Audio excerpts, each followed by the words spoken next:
هرات کې د طالبانو په موټریز کاروان 4 بیلابېلې حملې شوې. له هرات څخه سرچینې وایي چې نن دوشنبه د چنګاښ پر 14مه د طالبانو پر 4 کاسټرونو د دغه ښار په بیلابېلو سیمو کې بریدونه شوي دي. ناپېژاندو وسلوالو د هرات په بیلابېلو سیمو کې د هرات الفاروق قلي اردو کارکوونکو پر 3 موټرو او دغه ولایت کې د هوایي ډګر د پولیسو پر یو بل کاستر بریدونه کړي دي. دا بریدونه په بلنداب، نمبر 1 او سرجنګل سیمو کې شوي دي. له هراته هشت صوب ورځپاڼې ته سرچینې وایي چې په دغو بریدونو کې نږدې 18 کسان وژل شوي. په ورته وخت کې د هرات له حوزوي روغتون څخه سرچینې وایي چې تر اوسه 2 مړي او 20 ټپیان وروړل شوي دي. طالبانو تر اوسه دا شمیره نه ده تایید کړې. دمګړۍ د دغو بریدونو مسؤلیت هم چا نه دی منلی.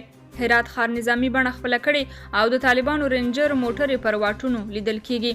په همدې حال یو شمېر هیوادوال وایي که طالبان د استخباراتي عملیاتو له لارې داسې تروریستي ګروپونه له منځه ویې نه سي نو راتلونکي کې به ورته لوی سرخوږی جوړ کړي.